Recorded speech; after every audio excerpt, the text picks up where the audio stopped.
from Bloomberg's World Headquarters in Midtown Manhattan, I'm Matt Miller. And I'm Kaylee Lyons. Welcome to Bloomberg Crypto, a look at the people, transactions, and technology shaping the world of decentralized finance. Coming up, Sam Bankman-Fried's day in court. The former FTX billionaire is expected to plead not guilty to fraud charges today. We are live outside that courthouse in Lower Manhattan. And Winklevoss slams Silbert. The Gemini co-founder accuses the digital currency group owner of bad faith stall tactics and commingling of funds as the fallout from FTX gets messier. Plus, happy birthday, Bitcoin. The first Bitcoin block was mined 14 years ago today. We'll get the bull and bear cases on where we go from here with Glen Goodman of eToro and crypto skeptic Stephen Diehl. All right, all of that is ahead, but first let's get a snapshot of the market. The best way to do that on your Bloomberg terminal, CRYP Go. That is the function which will give you all of the pricing, and Bitcoin isn't having the happiest birthday. It is actually down by about 0.75% on the day, but still, Matt, around $16,600. So we are firmly in that trading range we have been in for about a month and a half. It just does not get more volatile. It has been so incredibly steady. And for Ether as well, we're still around $1,200, down by about 0.9% today. Where the big move, though, is in Solana. This, of course, was a token backed by Sam Bankman-Fried, so it suffered greatly amid the fallout from FTX's collapse. It was down 94% over the course of 2022, but it is starting 2023 off with a bang, up 13% today, up 30% when you combine today's move with yesterday's move. Part of that may have to do with some new meme token, Bonk, which is related to Solana, but nonetheless, some dip buying happening today, Matt. Sounds like a token my daughter named.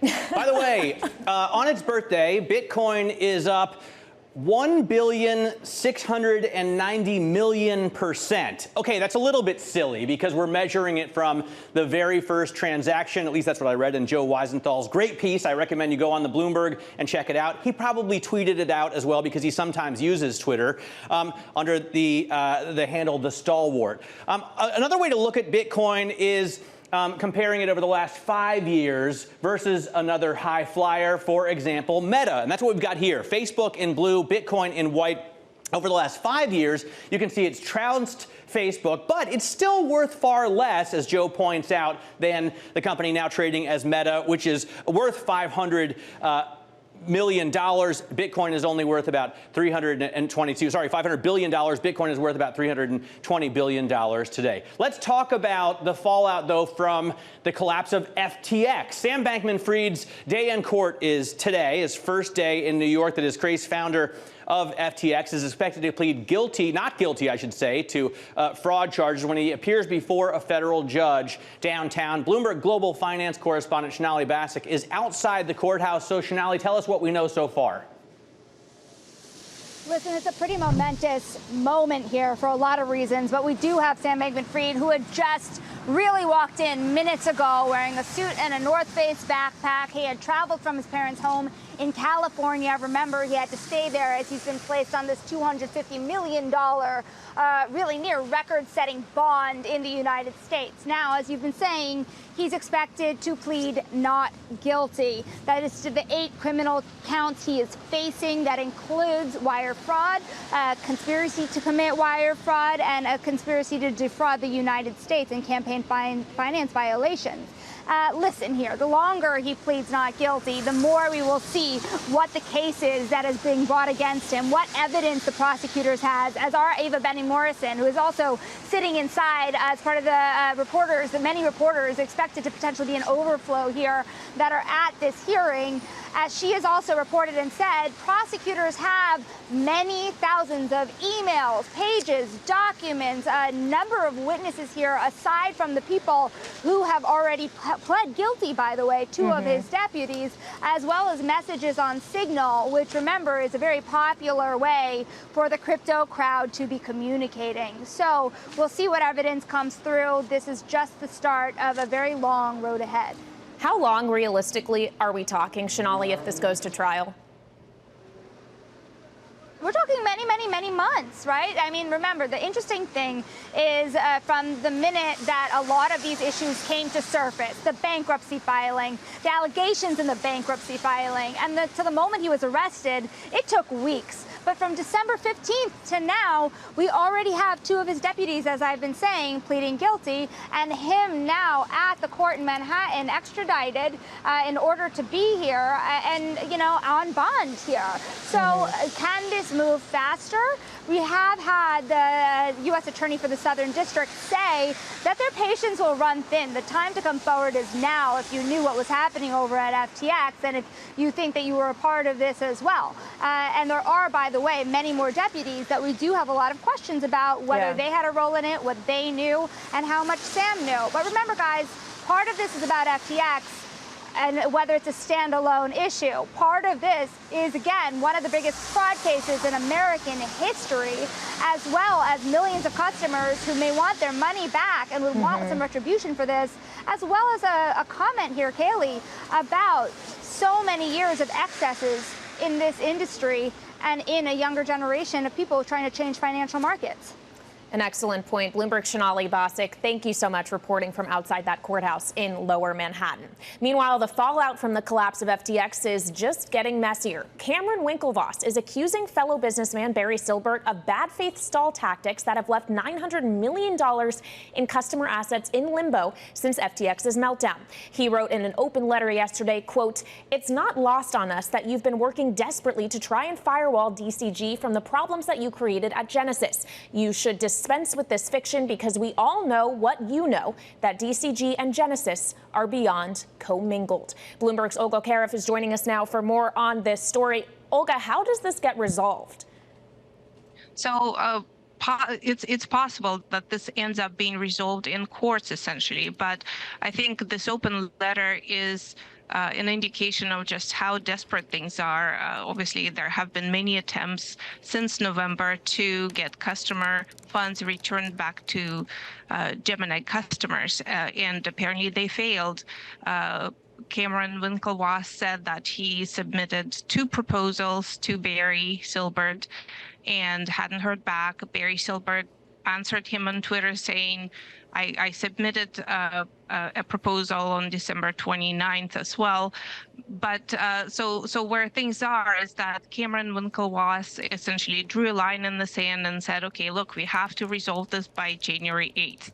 And so I think it's fair to expect some sort of more drastic action around that time if things are not resolved.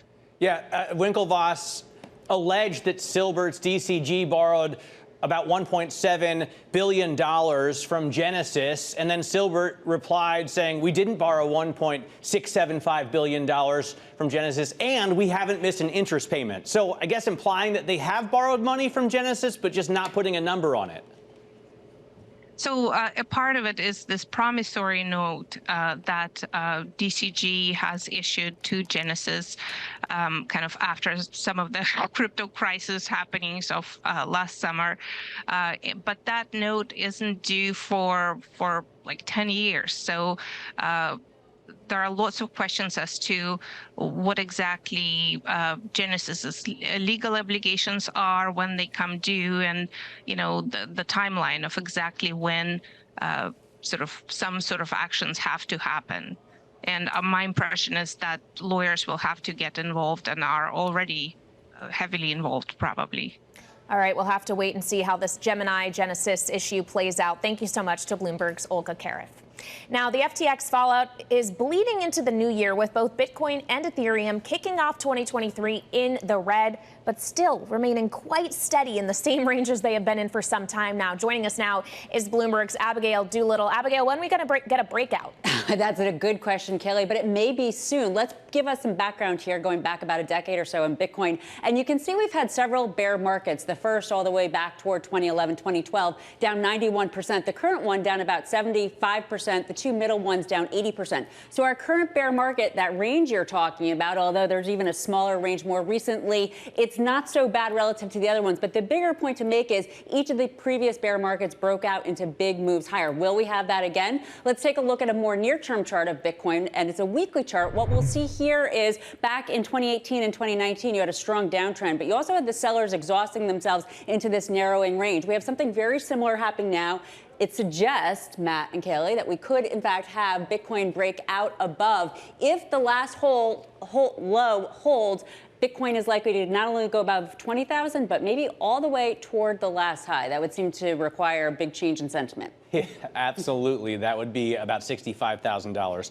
Abigail, thanks very much for joining us. Bloomberg's Abigail Doolittle walking us through the technicals in crypto. Coming up, Glen Goodman, cryptocurrency consultant at trading platform eToro, joins us. He's going to probably give us a bit more of a bullish take, but we'll get the skeptic's perspective as well from Diehl, author of Popping the Crypto Bubble.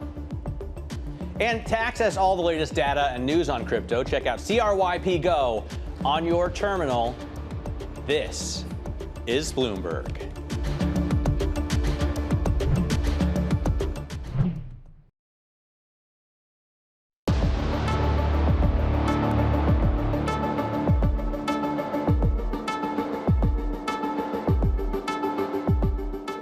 It's really been a rough couple of quarters for crypto. Some financial crises in the crypto market. First Lunaterra, then Three Arrows, then FTX. That's all going to contaminate Bitcoin and anything adjacent to digital assets. There's a post-mortem on that needs to be done. Certain other companies that may fail in 2023. I think the net effect in the long term will be positive. We should expect some crypto legislation. In order to return investor confidence, regulators can't just keep waiting for Congress. I think it's going to be more narrowly targeted to stablecoins. I expect quite a lot of volatility in that market going forward. Market participants closing out the disastrous year that was for digital assets. Joining us to talk about this is Glen Goodman, cryptocurrency consultant at trading platform eToro. He's also the author of The Crypto Leader. The Crypto Trader. I didn't mean to change the title of your book. I'm sure everyone else knew what I meant. Glen, what do you think about the situation, especially in the last 2 months, essentially, that we find Bitcoin in? It hasn't budged since like November 8th, stuck around 16,000 and change. Why this incredible lack of volatility? This is true, but just looking at the graph, the big graph that Abigail, your correspondent, was showing just before the break, it was really fascinating when you look at it on that big scale like that, because you see what we've been pointing out for years and years, which is that you get these big trends with crypto, up and down and up and down, these big waves that last for a few years and then back down and then another one and another one. And, this can't go on forever and ever, right? We're not going to be sitting here in hundreds of years' time with the same kind of pattern of waves. But it has held firm really well so far. And it's reflected in a really interesting report I read from the Man Group just before Christmas, which showed that a trend-following strategy performed on Bitcoin and Ethereum has outperformed buy and hold. It's been extremely effective. And really, that's what I've been doing for years and years. I buy as each new trend begins, and then once there's all the froth, and you always know when you're at the frothy time because everybody's going crazy about crypto, and that's the time I always start to think about selling. And so far that has worked several times in a row. As I say, you can't be sure that it will continue to work forever, but so far always the waves. Okay, so once we get out of this period of stasis, is it more likely we get a break to the up or downside in your view, Glen? Well, look, we can't definitively say that we've had the very last bit of downward movement. Certainly loads of on-chain data and the various indicators that we use to try and see where we are in a cycle are telling us that we're pretty much at the bottom. But I know from past experience that even when the indicators tell you you're at the bottom, you might get one more lurch downwards. I mean, we got a huge lurch downwards. You might remember in 2020, just before the bull market began, because the pandemic caused everybody to panic and everybody rushed out of stocks and crypto, but then they all rushed back into crypto and the big bull market began. Mm-hmm. So yeah, as I say, you can't rule out another lurch downwards. But as I say, as a trend follower, I tend to wait until I see, really clear signs that we're back at the beginning of an upward trend. For example, for on my personal account, I didn't really start buying until we got to about $10,000. And in 2020, the price had previously gone as low as, I think, about, what was it, $3,000, $4,000. So I waited quite a while. I missed quite a lot of upside, but got in with plenty more upside to go, of course. Glenn, when you refer to they were rushing out and then rushing back into crypto, who realistically are we talking about? Are we talking about retail, or are we talking about institutions? Is there still institutional buy-in after all of the turmoil we have seen?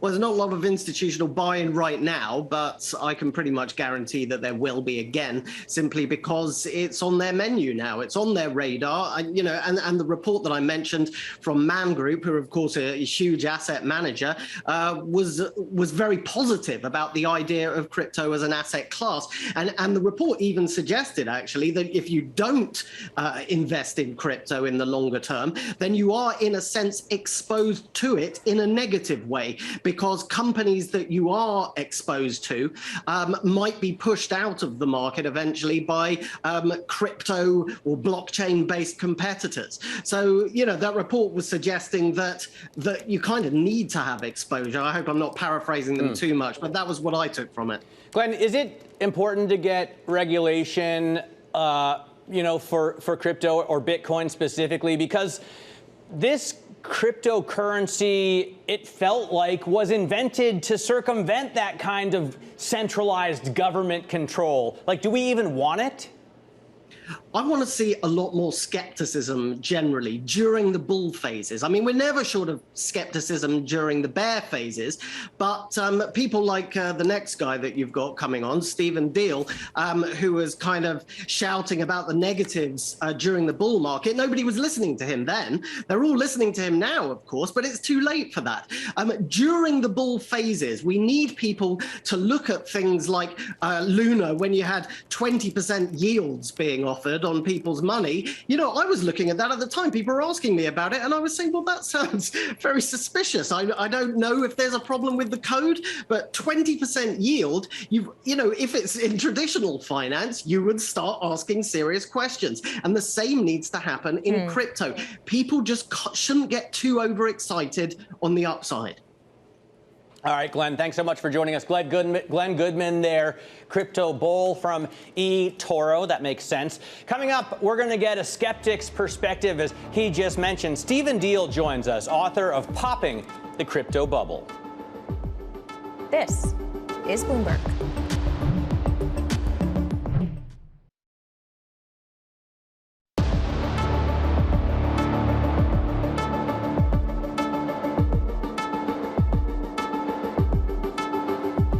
This is Bloomberg Crypto. I'm Kaylee Lines with Matt Miller. Well, financial technologist Stephen Diehl says crypto technology does not solve a real problem. In his piece, The Case Against Crypto, he writes, crypto coins are simply speculative gambling products that only create a massive set of negative externalities on the world. This is technical regression and flirtation with ecological disaster in a time when we cannot afford to gamble our planet's fate on pyramid schemes and dog memes. Stephen is joining us now. And Stephen, I know you also heard Glen Goodman of eToro name check you in our previous segment. So first, I will give you the floor to your reaction to what he said. No, I totally agree with what he says. I mean, there's definitely a need for more skepticism about crypto. I'm a software engineer and crypto non-believer, but I'm very much in the kind of Warren Buffett and Jamie Dimon school of thought on crypto. And a lot of us have been trying to wave our hands around for years about the problems with crypto. Little avail with the latest collapses. When you talk about the lack of a point or a use case for crypto, I immediately think of what we saw happen when Russia first invaded Ukraine. There's a censorship. I don't know how else to call it. That's kind of a jargony crypto way of saying governments try and control the money flow, right? And with fiat currency, it's relatively easy. We found last year that they can do it to some extent with exchanges on crypto as well. But the point, or part of the point, as I understood it 10 or 15 years ago, was that you could work around that kind of government censorship. Isn't that, at least to some people, important, Stephen? The problem is when you dig into the details of how that would actually work, because if you want to send money to a person in an authoritarian regime, Ultimately, you can't use the crypto as a currency to do things like, buy goods or services. You have to exchange it into the local currency. And if the local currency is controlled by a regime that's authoritarian, they're not going to let you cash out. And we saw this with Canada with the protests last year. You see this in China. So ultimately, it's not a very good hedge against authoritarianism because it doesn't work for that purpose. I was thinking of it, you send money out of an authoritarian regime, right? The authoritarians are the one trying to control the use, and maybe the local government is more friendly to it. In any case, the other use case is as a store of value, which we've seen happen in many emerging markets with runaway inflation in Africa and South America. It's been extremely helpful to those who couldn't count on their own local currencies. How do you refute that? Crypto is not a store of value. You can look at the variance of the price. It does not store value over long periods of time. It is a pure speculative asset predicated upon finding more, later buyers to buy out old investors. It has exactly the same economics as a Ponzi scheme. And look at what happened with Terra Luna this year. We thought that was a store of value, and then it all went to zero. And fundamentally, all of these crypto investments have exactly the same fundamentals. They all have the same fair market value, which is zero. And if you look at places like El Salvador, where they try to use it as a currency, it works very poorly. It just does not work for purpose. So did their previous currency. And I mean, a lot of the dollar Ponzi scheme arguments you make could also be made about fiat currencies, right? If you're saying there's no intrinsic value, you could bring currency versus investment are two different things. They have exact opposite properties. An investment should generally appreciate relative to some underlying productive activity versus a currency should have 2% inflation. So yes, fiat has no intrinsic value, but it's a currency. Crypto is an investment. Quickly, Stephen, you were one of the signatories on a letter to congressional leadership from back in June, basically urging them not to respond to crypto financiers and lobbyists, arguing that they shouldn't create a regulatory safe haven for crypto. How would you like Washington to respond then to what we have seen take place over the last several months? I think the actions from Washington should be twofold. Number one, they should enforce the existing Securities Act. All of the crypto exchanges operating domestically in the United States need to comply with our securities laws. And at the moment, they're in a non-compliant state. So what the SEC needs to do is bring enforcement actions against American companies that are selling unregulated securities. And number two, the executive branch should bring foreign exchanges that are basically operating counterfeit US dollar derivatives, and they should probably be sanctioned. They're operating in a way that's not compliant with our laws and not in the geopolitical interest of the United States. All right, Stephen, we have to leave it there, but thank you so much for giving us some of your time today. Happy New Year to you. That was crypto skeptic Stephen Diehl. Matt. All right, coming up next week, we're going to discuss the legal implications of the case against Sam Bankman-Fried after we get his plea, of course. Former DOJ Cyber Digital Task Force Chair Sujit Raman joins us to talk about that. Hope you'll join us. This is Bloomberg.